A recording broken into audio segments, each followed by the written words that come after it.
So what I did for my Macbeth project is I decided to create a diary of Macbeth.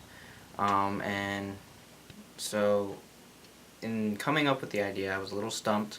The first thing I thought of was creating video, and then that didn't seem feasible. So then I thought about creating a paper, or writing a paper, um, and I didn't really like that idea too much. So then I sat down with Miss Petriella and basically talked over a couple things that I could do. She suggested a children's book that would kind of simplify Macbeth and make it more uh, legible for a child. The other thing she suggested was writing a poem or writing a song or something like that about a portion of Macbeth, and I don't really care for poetry or songwriting, so I didn't care for those ideas either. So then, I think towards the end, she suggested doing a diary of Macbeth, and I really liked that idea, just because it felt like something I could accomplish pretty well and do a good job at. So that's what I decided to do. So the first thing I started doing was picking out scenes that I would use in order to kind of post, or not post, what's it called? Insert the diary entries of Macbeth for. So he'd be talking in this particular scene, and I'd see what he'd be talking about, that kind of thing, and put in what I wanted him to be thinking, and of course in context with the play. So it wasn't just some random thought or something like that. It had stuff to do with what he had been portraying as in his character throughout the play. And so after that, after I picked out all the scenes and everything, then I started writing the entries, and ended up with about 9 entries that I finished. And from there, then I edited them and tried to make them sound more like he would talk. They first sounded like more like what I would talk like or think like, and then I had to alter it to make it sound more Shakespearean, I guess you might say. But it's written in more of a modern version, so it's not Old English or anything like that.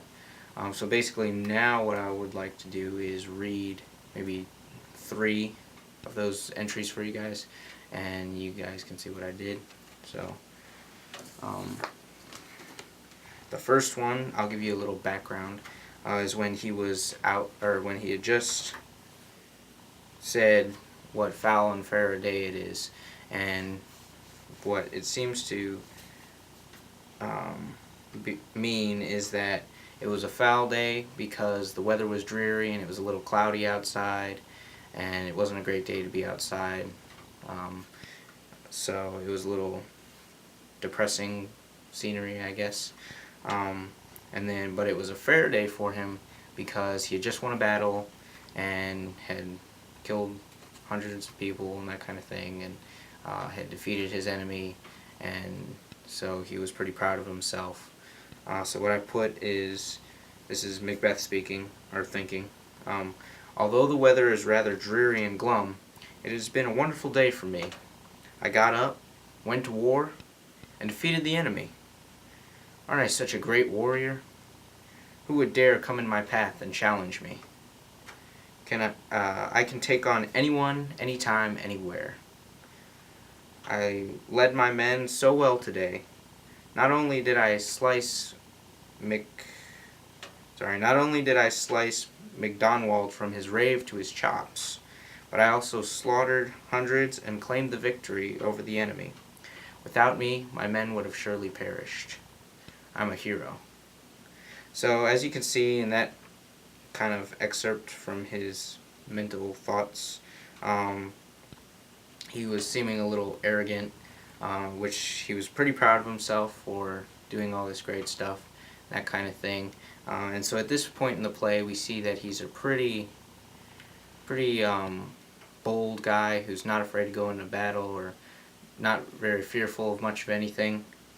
And so the next entry that I did was when he and Banquo had just finished talking to the witches and come back and found out that he had been named the King of Thought, or Thane of Cawdor. And he thought the witches were pulling his leg, and thought they were a little crazy and awkward, but now he's seeing that maybe what they were saying was true. So he says, "Everything these strange witches have said so far has come true. I am the Thane of Glamis, and I am now also the Thane of Cawdor. I thought they were just some crazy old ladies pulling my leg, but but they might be telling the truth. If they are, then that means I will become king. That will be exciting. I will have all the power in the kingdom.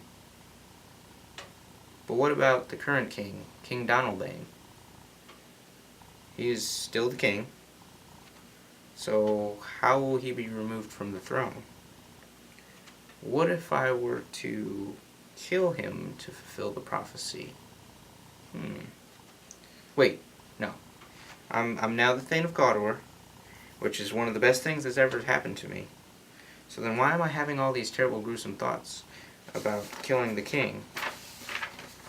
If those crazy old witches were right, and what they said is true, then I shouldn't have anything to worry about.